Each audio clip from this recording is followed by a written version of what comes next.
Over the past 12 months, Ruben Amorim has faced a fair amount of criticism for not using some of the amazing academy talents at Manchester United.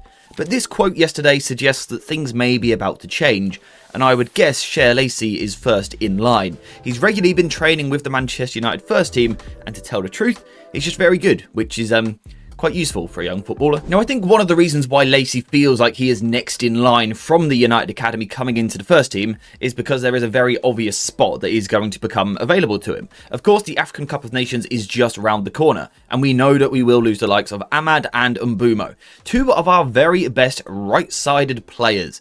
It just so happens that Lacey is perfect player on the right hand side. Now, I think there is some debate about whether he would be a right wing back or a right interior in this position here, but for me I would say that it makes more sense to play him in the centre of the pitch because I think it suits him a little bit more. For me, Lacey is a player that likes to play with runners around him. So on the ball he's incredibly silky, as we will see soon. He's very aesthetic on the ball, with low centre of gravity, he dribbles very well, he passes well. But for me, when he's at his best, he's got people around him making runs, distracting opposition defenders, and giving him more space to work with. And this is something that United have been trying to do more recently. Against Spurs, we saw several different players making runs off of the ball, and that's exactly what Lacey needs. That little bit of space, especially being a younger player, to really make an impact. Now, in terms of what Lacey will bring to United when he eventually makes his debut, well, the first thing is confidence. Lacey is an incredibly confident young player, which I think is really important. He is a player who has had injury knocks in his career. He has had setbacks, and that really could have affected him. But he always seems to have had the steel and the desire to get him back, himself back up to full fitness and back playing regular football before now hopefully earning the opportunity to play for the first team. And I would expect that to show in his performances. He's very confident with the way that he receives the ball. He wants the ball in a lot of different positions. And what I like is the speed with which he plays. I think his tempo management is really quite nice for a young forward. What he'll often do is let the ball come across his body to receive the ball onto the back foot. And I think immediately that shows a level of confidence in himself. The fact that he is willing to wait for the ball rather than always charging towards it. I think that's important. In a technical sense, it gives him a great advantage because it allows him to manipulate the opposition very, very well. He's really good at getting opposition players close to him before then sort of springing away from them and then using his brilliant low centre of gravity to just glide past them. And I think that's a really strong skill set. I think for Lacey to thrive, he would probably prefer playing a little bit wider. So what we may see at United is perhaps Dalot at right wing back sort of inverting inside, allowing Lacey to pick the ball up wide before then driving inside. Once he's in this position, that's when he likes to come back into the pitch. He likes to come back onto that left foot. And I think receiving on the back foot helps him do that because the ball comes across his body, then he sort of bounces it back into the middle of the pitch. And like I said, once he gets gliding in these positions, he's fantastic. He's very, very difficult to stop. He's also bulked up a little bit. He's put on a little bit of muscle. He's grown into his frame a little bit more, makes him stronger, a little bit more robust. He can sort of firm a tackle from the opposition a little bit more. But I think the important thing is that we don't do that too much. Let's keep his agility. Let's keep the fact that he's very nimble, low centre of gravity, he can dribble, he can turn, he can twist, and he's very skillful. That sort of points to the confidence again. He loves trying different flicks, different tricks, a heel-to-heel flick, whatever, a flip-flap. He loves all of it. He likes to try these different skill moves to try and beat his opponent. And that's something that I think Ruben Amorim demands, that sort of mentality from a player, a personality, someone who wants to take responsibility. And I think Lacey would do exactly that, playing somewhere down the right hand side. Wherever he plays, you're going to get the same thing. He wants the ball, and then he wants to be expressive. He wants to dribble. He wants to play with some flair. He almost wants to have fun on the football pitch whilst also being effective. Now, sometimes when we find young players like this who are excellent at dribbling and want the ball a lot, sometimes they become a little bit selfish and they don't release the ball enough to their teammates.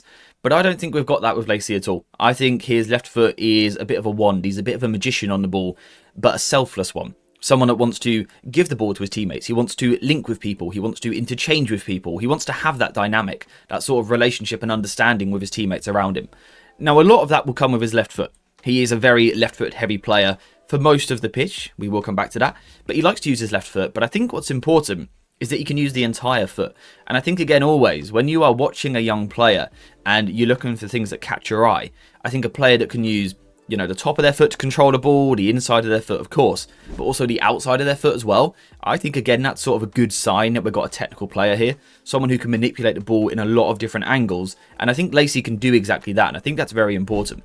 What I also like is, I feel that because of the way that he controls the ball and the way that he sort of separates himself from a defender by receiving on the back foot and sort of springing away and doing those things, he has this ability to sort of buy himself a bit of time. And that's what I was talking about with the tempo earlier.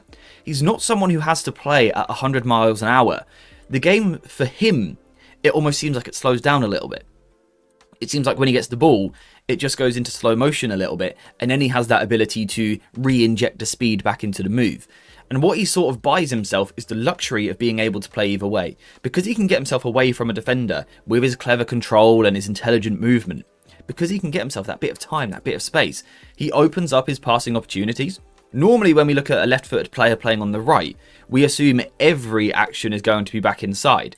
And yeah, of course, he does love to do that. That is sort of what he would prioritise naturally, I think, which is a good thing. His passes inside the pitch are very, very good, very effective. Some lovely disguise on his passes. He'll sort of open his body up as though he's going to play sideways, and then he'll penetrate through the pitch into the centre, further up the pitch, which I think is a really good thing.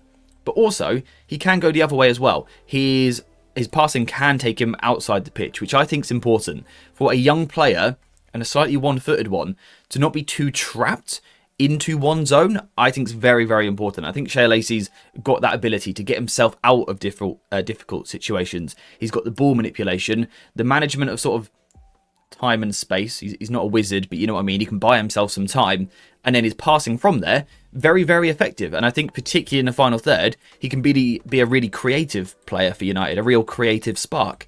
Now, I wouldn't necessarily expect to see that from game week 1. You know, it's going to be a process for him. He's going to have to warm up into the first team. He's going to have to adapt to the intensity, the physicality, the technical level of the league, all of those things. But I think he can match it eventually. I think he can match it. I think technically he's one of the most exciting players I've seen coming through the United Academy in recent years. Now, for me, I think the real question with Lacey comes down to end product with regards to, is he ready for United? Because ultimately, if he's going to be not replacing, but perhaps taking some of the minutes of Bryan Mbeumo and Amad whilst they are off on international duty, we do need some immediate end product. I don't want to put pressure on him, but if he is going to be playing a decent amount of minutes, you know, he does need to have something in the final third. He needs to provide that spark. And Mbeumo and Amad provide a lot of goals and assists for us, and Lacey will want to feel that he can contribute in that way. And I think he can. I think he's a very creative player in the final third, as we've said already. I think his final delivery is quite good, particularly on his left foot, as he sort of plays wide and then cuts inside onto his left, perhaps with a wing-back flying round on the overlap. Then that whipped cross towards the back post, that left foot, starting out and coming back in, I think it's a really effective delivery. And if United can get the right personnel at the back post, that could be Cunha, that could be Dorgu, whoever, as long as those players are committing and attacking that ball, I think there's a real opportunity for Lacey to be a player that can unlock defences for us, because he's actually that good already with his delivery. On the right foot, it probably needs a little bit more work. You know, he has the ability to dribble towards the byline. Again, he's got that tight touch, the good control, the ability to keep the ball very close, which allows him to dribble past people, change direction. So sometimes he will find himself on the byline. That does mean the cross now needs to be right-footed, which is a bit more challenging for Lacey, but not out of the realms of possibility. He can deliver it with his right foot. I think it just needs a little bit more work. I think something else that Lacey can provide is set pieces. Now, I don't know if United would trust him on set pieces immediately in the first team. You know, we've got Bruno Fernandes. But so far this season, we have liked a left-footed delivery on corners. Lacey is trusted on set pieces for the youth teams, and that's also always a good sign of the way that a player strikes the ball. If a player is trusted on dead ball situations, their ball striking technique is normally pretty good, and Lacey is no different. He's also actually very effective with free kicks from outside the box, shooting on goal. He's had some brilliant goals in his career, but I think good luck telling Bruno Fernandes that Lacey is going to take them over him. Just a final thing to touch on is finishing. We've spoken about Lacey being a little bit one-footed, certainly preferring the left foot, being a little bit left foot dominant.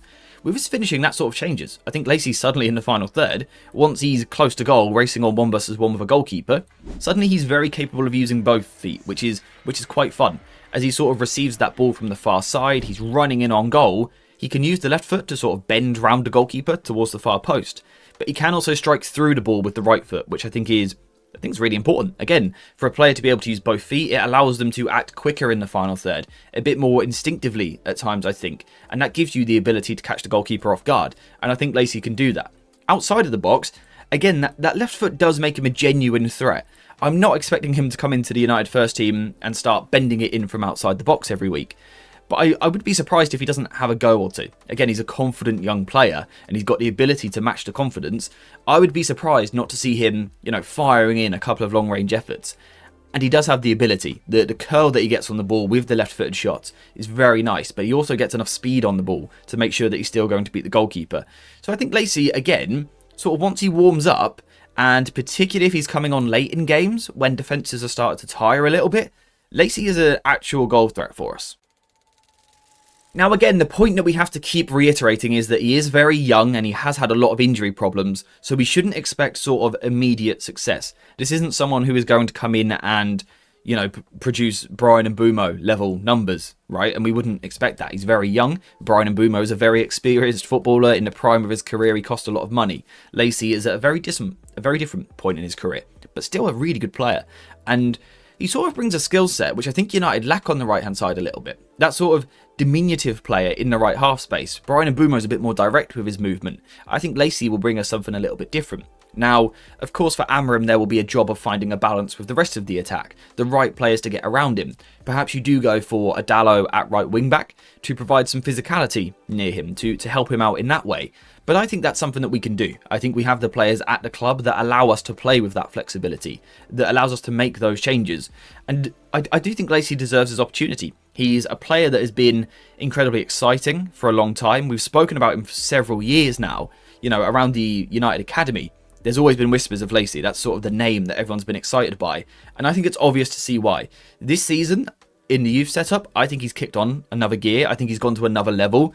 And I do think he is ready to play for Manchester United in the first team. Again, I'm not talking about starting matches every week, but certainly 30-minute cameos from the bench. I think he can make a real difference, and whilst the squad is going to be depleted, he's got a real chance to make a name for himself. So yeah, I for one am excited to see Lacey potentially getting his opportunity for Manchester United in the first team at Old Trafford.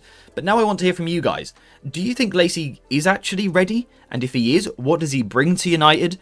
And what are you expecting from him? Do you think he's a player who could sort of light things up quite quickly? Or do you think he is someone that will take a little bit longer to settle in? Let me know what you think in the comments down below. And whilst you're there, if you could please leave a like, subscribe, and get your notifications on, well, that would be amazing. But apart from that, we're finished for today. So thank you very much for watching. I hope you have enjoyed this video. And as always, I'll see you in the next one.